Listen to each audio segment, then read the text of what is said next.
And welcome back. Today we're going to be looking at some Commander house rules, some we like, some we don't like, and everything in between. I'm Levi. I'm Jacobi. And this is the Thought Vessel. Welcome to the show. Notably, we are down a possum today. Oh no, where's he got? Joe's taking a little bit of time off here as far as this episode is concerned, so we're going to be pressing out without him. Don't worry, he'll be back for our next episode. Loved and missed, but not forgotten.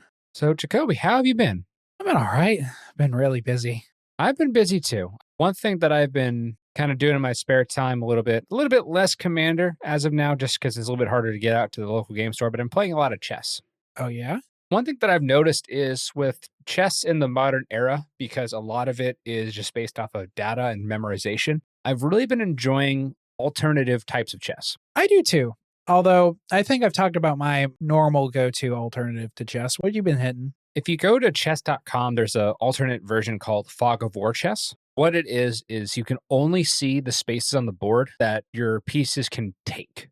There's a lot of things in the fog, so like you can get your bishop set up to see like a maximum distance. There's no check or checkmate. You just take the king or you don't.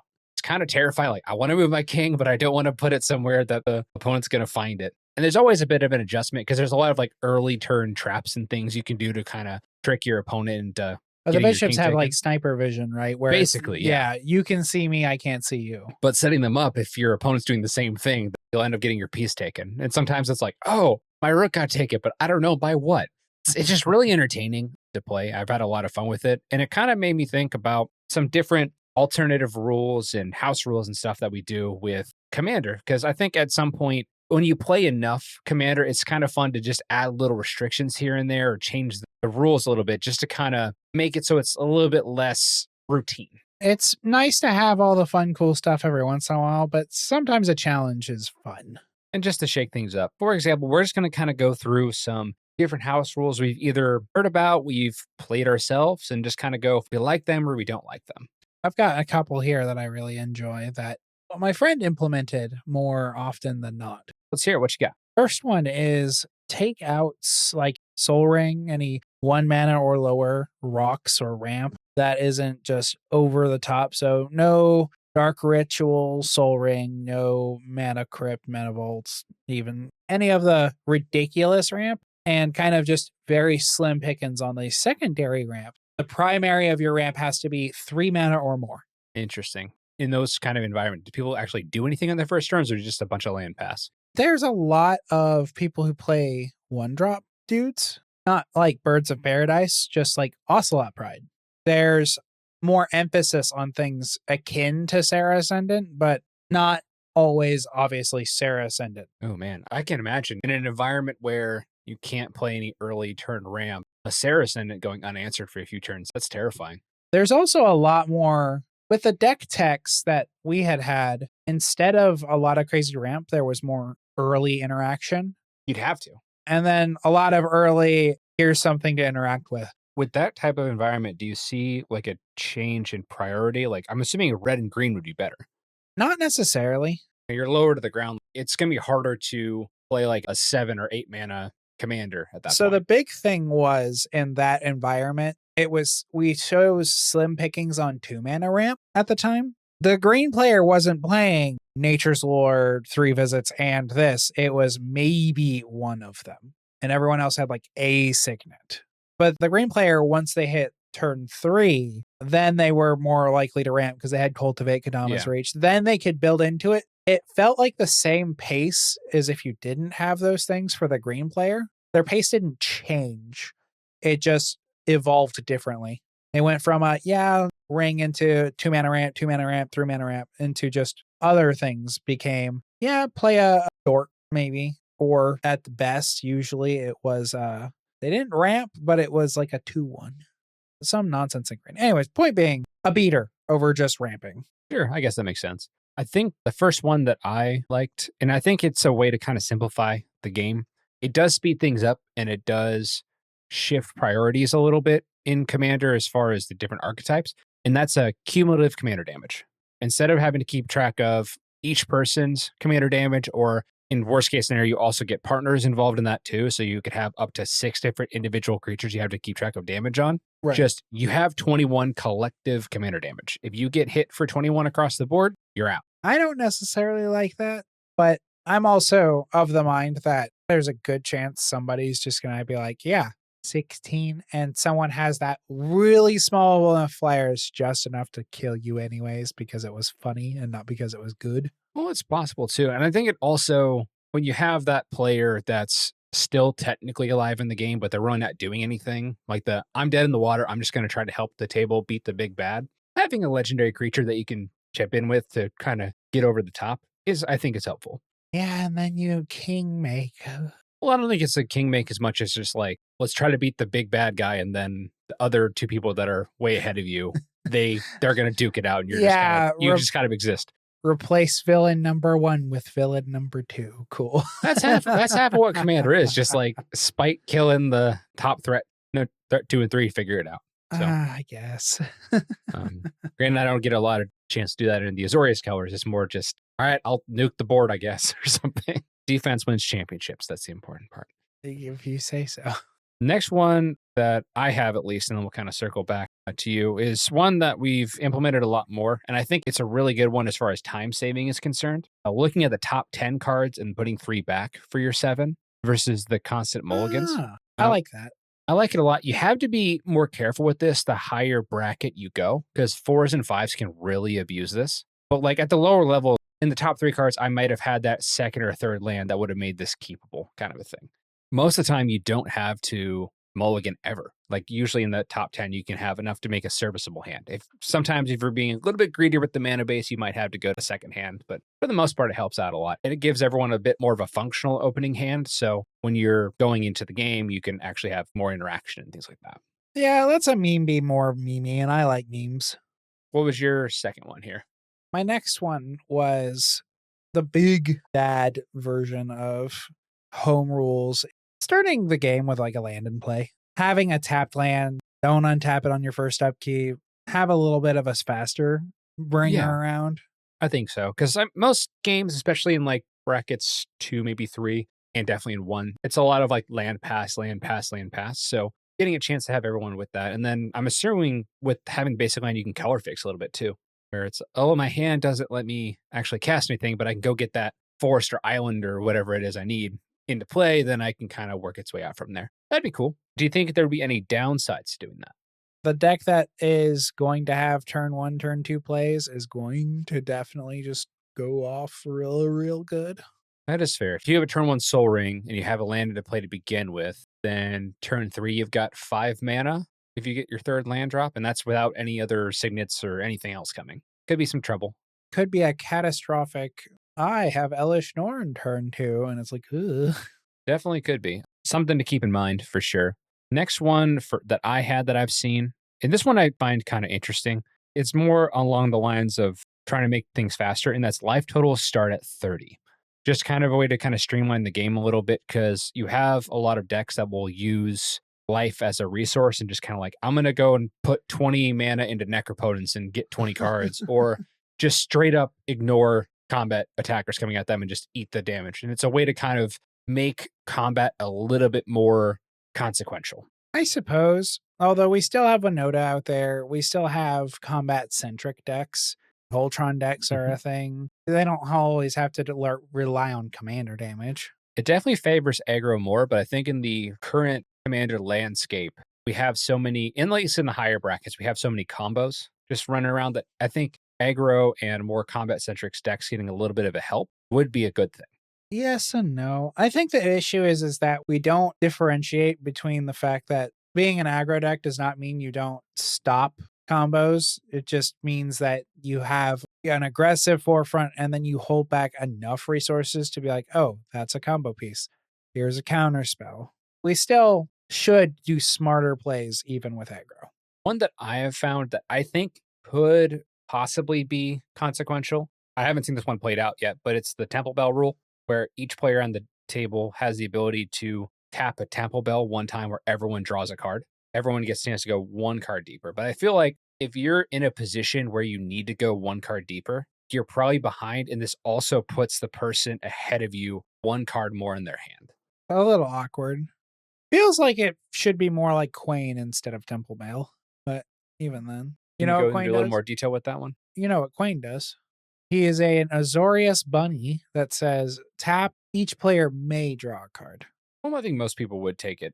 There's a lot of instances where people wouldn't take it. I feel like I would probably want to. For example, if one of the, for this particular instance, if one of the players is a Nekuzar player Or Shieldred. or Shieldred player, I would want it to be more like Quain than I would want it to be Temple Bell. That'd be fun. I think there could be some room to explore that one for sure. Next one, kind of bring into you is all planeswalkers are eligible as commanders. So this is kind of your, you've got your Oathbreaker, you've got your Brawl, Historic Brawl type of thing, where we're getting some planeswalkers. Major benefit here is that this would bring some very powerful and lore-driven characters more to the forefront of your format. Might have somebody who absolutely loves Kato, the ninja planeswalker, and maybe they just want to build a deck with one of the Katos. Yeah, and then you have that one really awkward Narset player no one wants to play with, who's like, yeah, I want to play with the no draw cards Narset. You definitely could. I think that would probably something you'd have to ban similar to Leovold at that point if you were going to go that route with it. But I think there is some cool ones like Ugin, the Spirit Dragon, would be a problem because you could just hard ramp out to 8 mana, play it, board wipe everybody, keep it alive, and then if it dies, you just board wipe again. Yeah, And just it keep doesn't affect you sending at all. It's a one-sided board wipe over and over and over. The only counter argument would be a lot of the deck techs with that player would probably revolve into some more colorless stuff.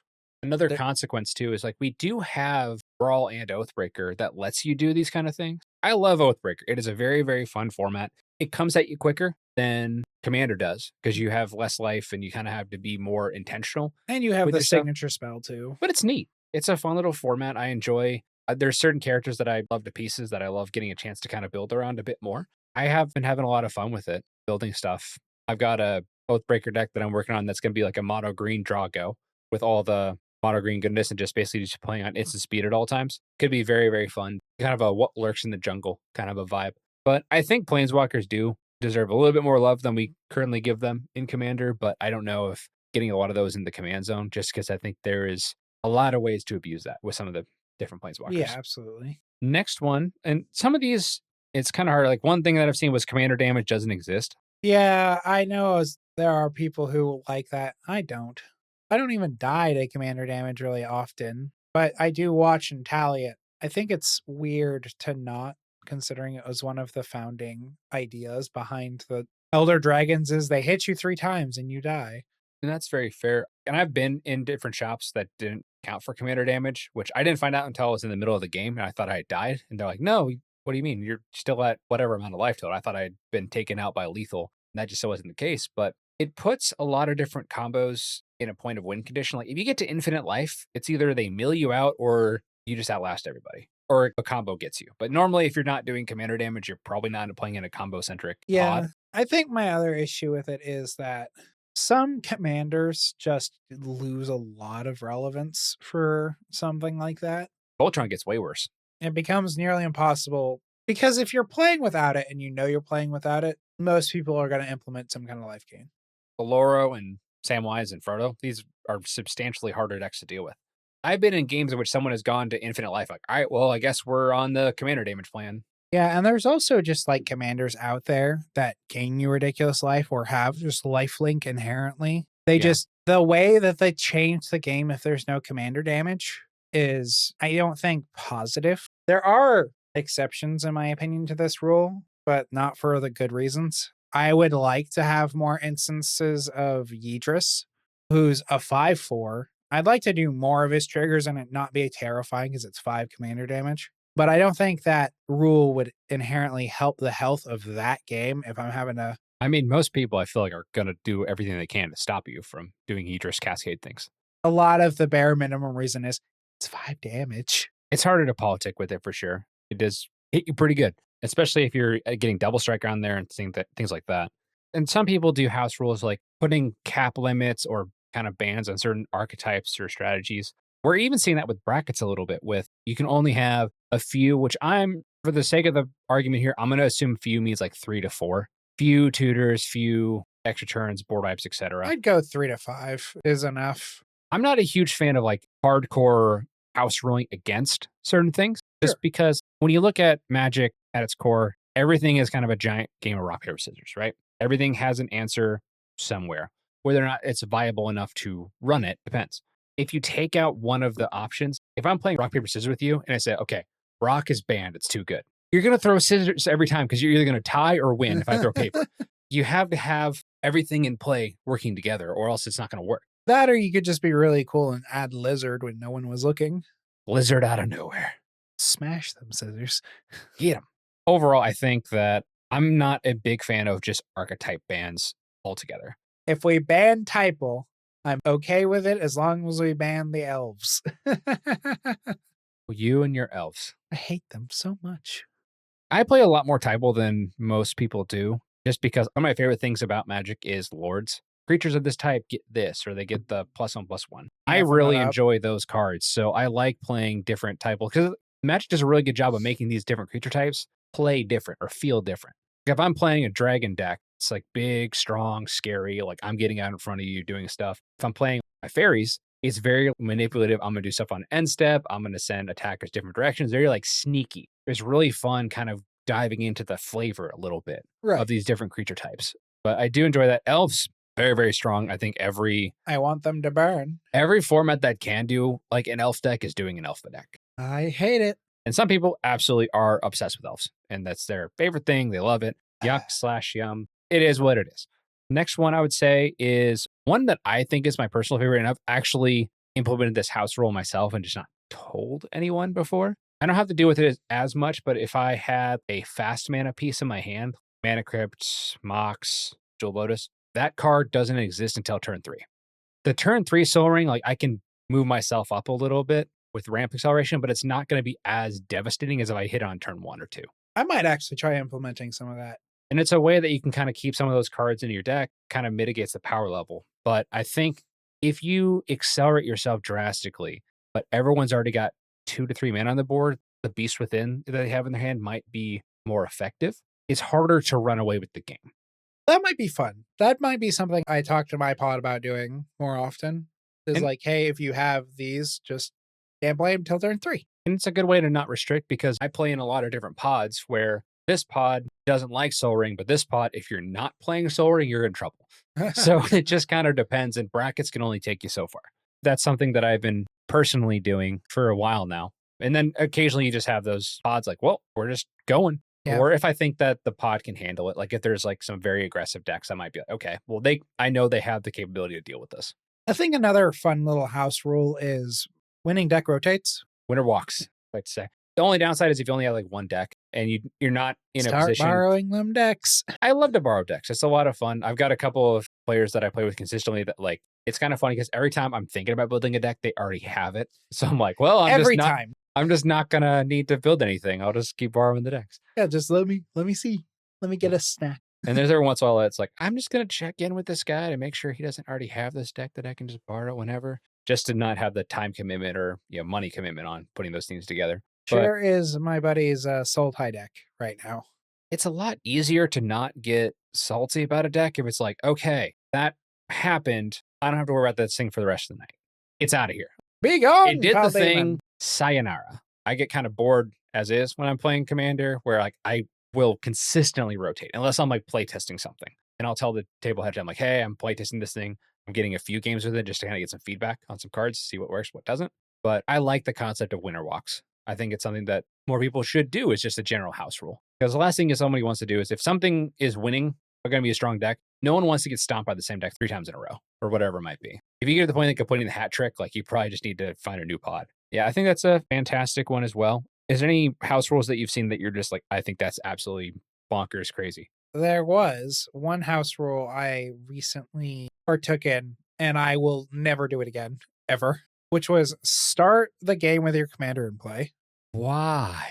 Because everyone built these weird commander decks where the commander was more or less a meme. They had text on them. They weren't textless commanders, not, oh yeah, it's a 3/2 legendary. No. It was some weird jank garbage. Yeah, could you imagine doing that with like Narset? Yeah, so none of them were even that caliber. To put it bluntly, a lot of them were comparable to the OG dragons. Like, hey, I have a cumulative upkeep, and if I don't pay it, it's going away. It was some weird 7/8 drop that just had all of these ridiculous conditions, but it did a funny thing. And they're like, I want to do the funny thing. Don't want to spend all game waiting to cast it if you're just going to kill me. That sounds absolutely bonkers. So the way it worked is no ETBs. Well, yeah, So, if it's in play. I think yeah, you start the game with it in play, and you have its cumulative upkeep by turn 3, because some of them had a 4 or 5 mana cumulative upkeep. yeah, that's a lot. You start tracking it by turn 3, and then, yeah, that was the rule. That is definitely interesting. One of them had the OG Nicol Bolas's sister, Palladium Mars. That is an interesting card. It was weird. If we can imagine. And the last one here is Descent into Avernus for everyone just being in play. So what this does is getting an upkeep, more damage, more treasure, accelerates the game crazy fast to the point that you need to try to get rid of them all, or you need to have an aggressive enough commander that you can just get it out before everyone just dies. For Avernus, you say? And a lot of those stuff like the environmental, like this can be the same thing as just adding some Plains Chase or my personal favorite format of all time, Arch Enemy. Or Treasure Trove. Treasure Trove's fun. But any of these, I think the more environmental impact you can add as well to the game, just to make it a little bit more unique to work with, can be fun to throw people off their usual strategies, can be enjoyable as long as, in my opinion, as long as it doesn't take significantly longer to do. Plains Chase, I don't know why. Every time I'm in a Plains Chase Commander game, it adds like an extra 20 minutes to the game that just didn't need to be there.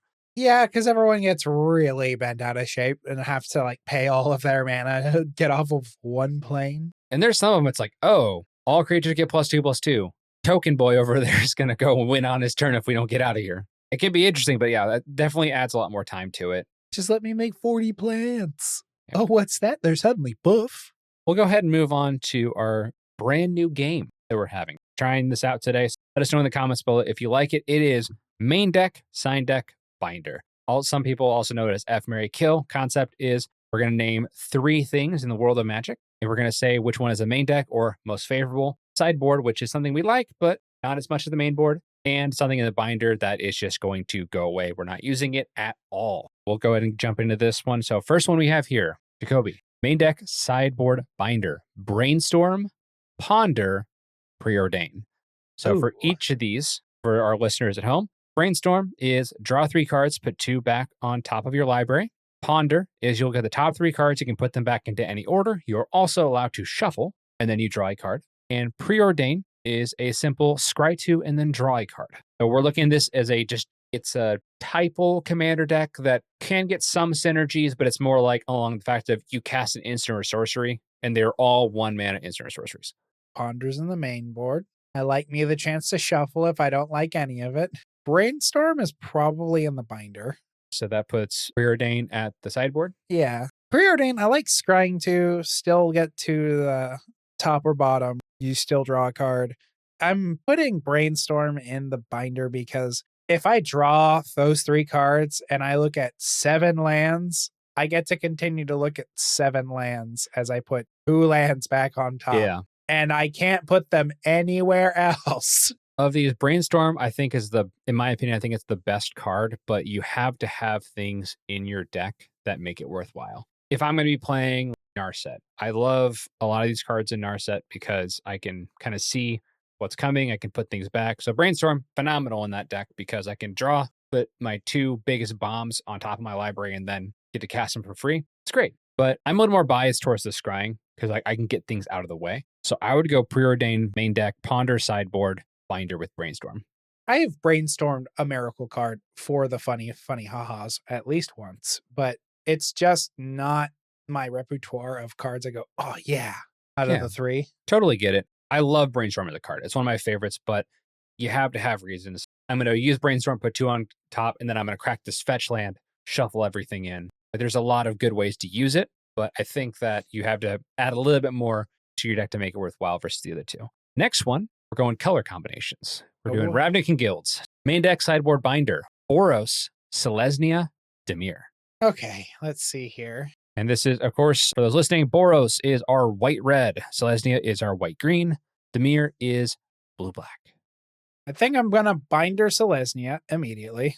I just don't want to deal with tokens. I just don't want to have to deal with tokens. I like cool, unique tokens. Don't tell me about this 1/1 soldier you have. His Care. name is Steve. Yeah, well, Steve can kick rocks. Sorry, Steve.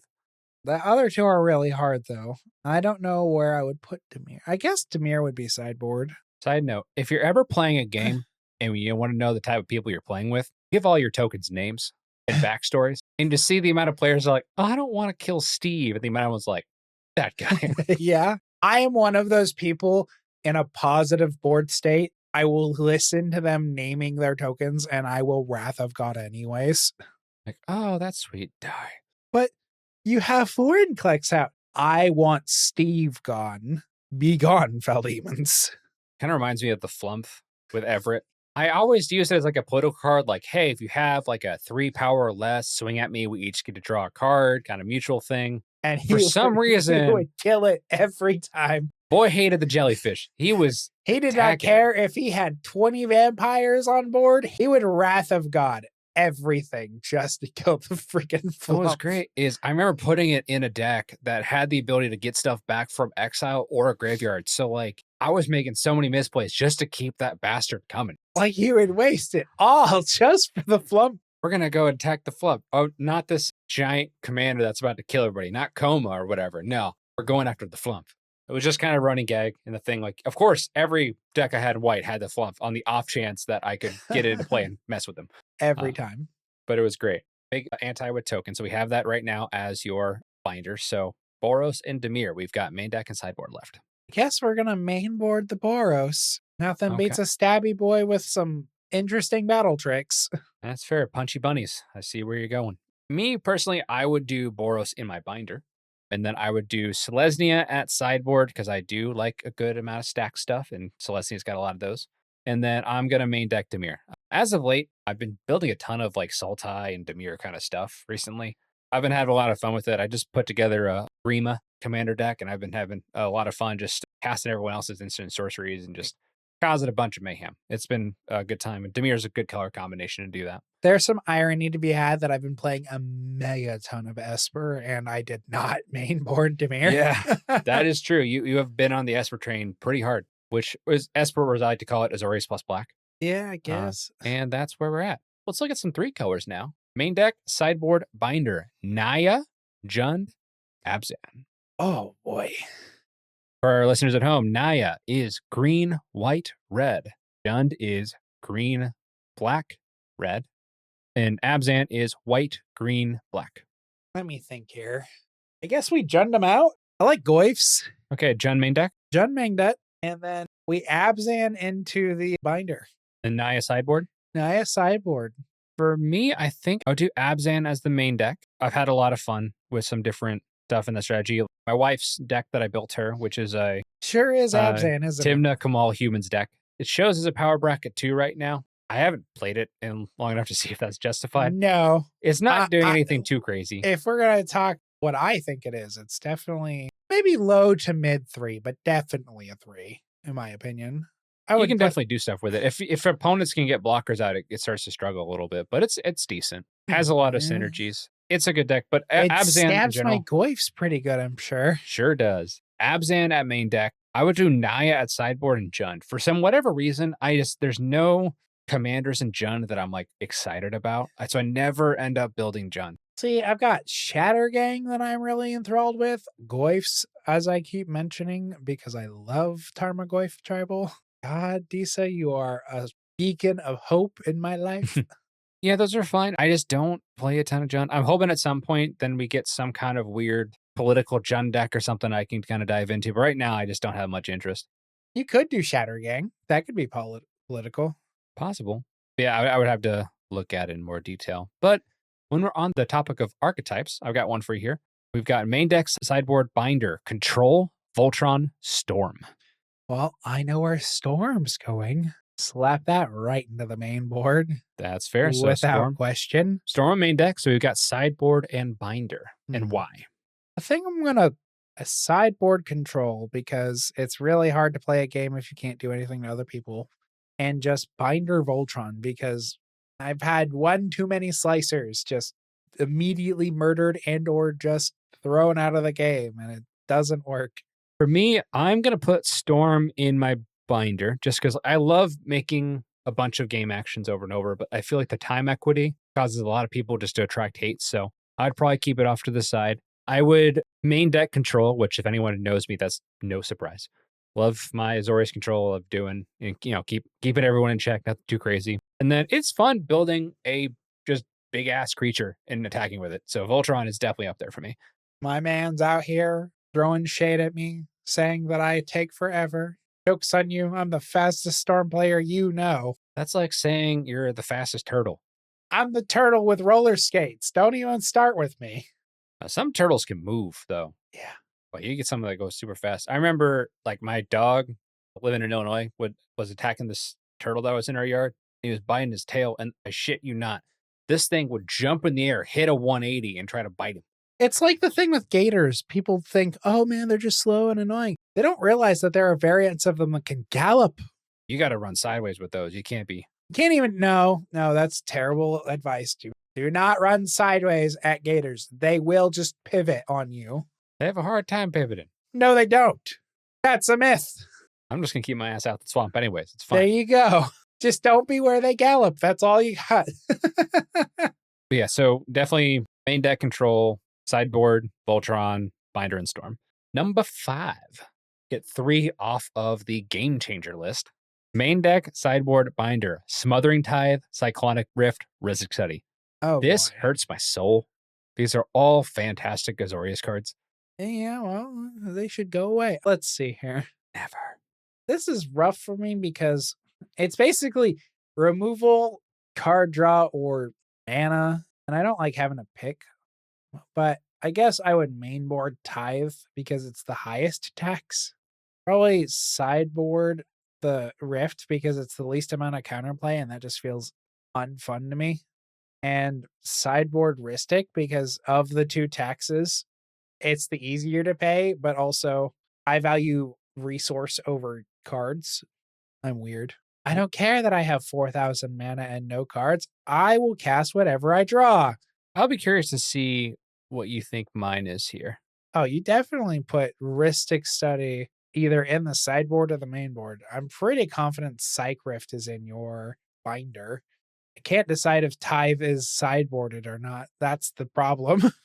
Mine here, and I'll explain my reasoning because this is a little bit different, is I've got main deck Cyclonic Rift, sideboard Smothering Tithe, binder Rhystic Study.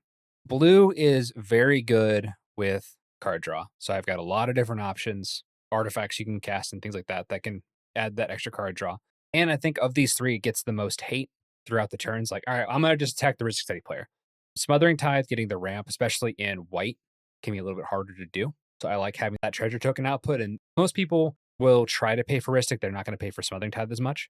In Cyclonic Rift, having a card of that magnitude where it's either I'm about to die and I need to rift everybody or just a single target rift. I've saved my neck a few times just doing a single target Cyclonic Rift to get like a big attacker off the board. And if I'm doing like mono blue or Simic where there's not as many good options, it's nice to have an elite level board wipe available.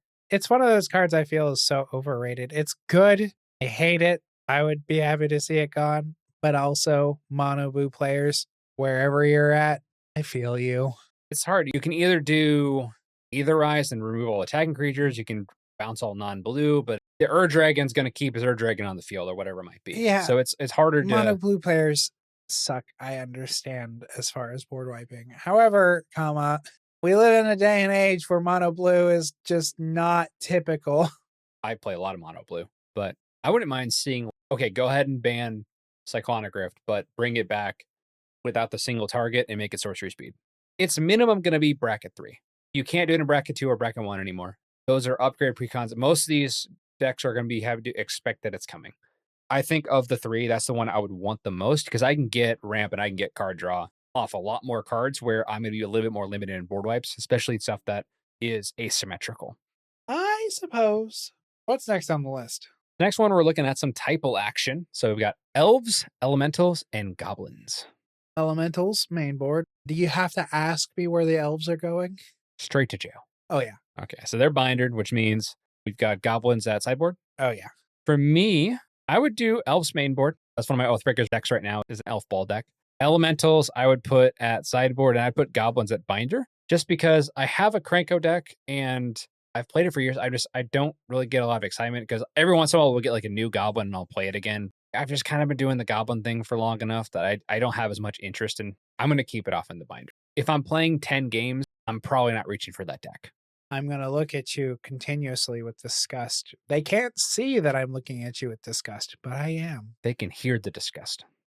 How dare you put elves in my main board withdrawals? I will have to stab all of them. I mean, you can try. I don't have to try. I will do. It'll be good. You'll be all right. I promise. There are not enough wraths, damnations, and damns in the world. There's not, and they just keep coming. It's great. But then the last one here, we've got some spot removal that you could possibly use on elves. And we've got Swords to Plowshares, Beasts Within, and Reality Shift. Yeah, it would be in that order. Swords, Beast, and then Reconfigure, unfortunately. Well, it was Reality Shift, but we can do Reconfigure instead. No. Reality Shift is what I had meant. I'm sorry. They're both 2-drop removal spells that I do run both of. In almost every deck they're both in. It really depends for me. I guess the one thing to ask is, let's just say you're in mono blue. Do you grab Reality Shift or Pongify? I'd definitely grab them both. You only get one. I wouldn't know where to pick. I have a tendency to do the Reality Shift between the two. I'd rather have the extra mana to exile. Well, if I was going to say, the exile is not the important part. It's a good part, but it's not the important part. Technically speaking, Reality Shift is better bang for your buck, because not only do you kill the thing by removing it from the game via exile, even if it said destroy, right? Still the better bang for your buck, because you're getting rid of another card they can't draw. And if it's not castable, it is just a dead card, a dead land, a dead instant, dead sorcery, unless they play some kind of weird shenanigans. It's face down, right? Uh-huh. And they can flip it. Uh-huh. I've been got by that before. I've reality shifted somebody and they manifested the top card, which was a Blightsteel Colossus. That hurt. They went at me with that little 2/2. I was like, all right, no blocks. I'm just going to take the 2 damage. I was at like 35 or whatever. I didn't want to lose one of my dudes. Blightsteel, dead. Had no way to exile it after that point. And they spent all of their mana to do it. Oh, yeah. Congratulations. You let them attack you with a face down card with all of their mana open. You fool. But yeah, you can definitely get got with it, because as soon as it gets to their turn, it doesn't have summoning sickness anymore and they have a problem. That's the same as just being got by the 3/3 and they drew a, I don't know, Titanic growth and you were at 7. But still, for me, I'm picking Beast Within first and putting Sword second, just because I want to have something that whatever's on the board I can deal with, whether it's a Glacial Chasm, new card to the Game Changer, or Problematic Planeswalker, or that Propaganda I need to get through. Like having something that can hit everything. Yeah. I'm willing to pay that extra 2 mana to have that versatility. Yeah, the only reason, in fact, actually, I think I would put Swords in the binder now that I'm thinking about it. Because I said that I would put Reality Shift in the binder, but I prefer Beast Within now that I'm thinking more on it, because it was a hard choice. Beast Within, I think, is the best of the 3 that I would prefer personally. Swords is my sideboard. Binder is Reality Shift, just because I do a lot of Azorius playing. So if I have white, I'm using Swords over the Reality Shift most of the time, just because I want to have extra mana up for like counter spells or instant speed interactions and things like that. I just really like all the blue removal. I know you do. I know you do. But if I've got white, like I'd rather put a path in over Reality Shift. I mean, fair. See, I always enjoyed removal that gave people stuff back, like tokens or manifesting a card or something. Like the manifest is rough because 9 times out of 10 it's a dead card, so it's better and it's exile. But a lot of the blue removal is like, I got rid of that thing. Here's a compensation, dude. I gave you a monkey or a 4/4 elemental. I have died to that before. Yeah, that's the only problem, is sometimes you give them that token and they're petty enough that becomes their new vendetta, just to murder you with that thing. I had this fun game where I was definitely giving, this is an older version of Wizards, where I gave somebody 6 4/4s. And they're just like, well, I got nothing better to do. I don't like you. I'm turning them all sideways. I see. Well, I'm going to keep casting it. And I kept copying it. I kept running out of things to do. So I kept delaying it by giving them more 4/4s. Yeah, that's not good. And they're just like, sideways? It's like, oh no. Oh no. The worst thing is I would Pongify some of them. And then they would go back to being 4/4s because I'd had to kill the things I Pongify. Now they're 3/3s. It's like, damn it, stop. I don't want it. I think it can be good to give them a little bit of compensation as long as they don't treat it as like this should have been my commander or whatever. Then that's always a weird spot to be. I don't mind. I'm just gonna keep making it a monkey. That is all the time we have for this episode. Obviously, we went over some different alternative styles of play that you can try out in Commander just to kind of freshen things up a little bit here and there to kind of avoid the monotony, which you can get in Commander sometimes, especially if no one's brewing decks for budgetary or just time restriction. We went over some choice picks between some interesting cards. Next time we do this, I will put Cranko, Cranko, and Cranko on the list. Cranko definitely for sure goes main board. But yeah, let us know in the comments below whether you're on Spotify or YouTube if this is a kind of a game you want to see more of in the future. That is all the time we have. Thank you so much for listening in, and have a fantastic rest of your day. Take care and goodbye. Bye-bye.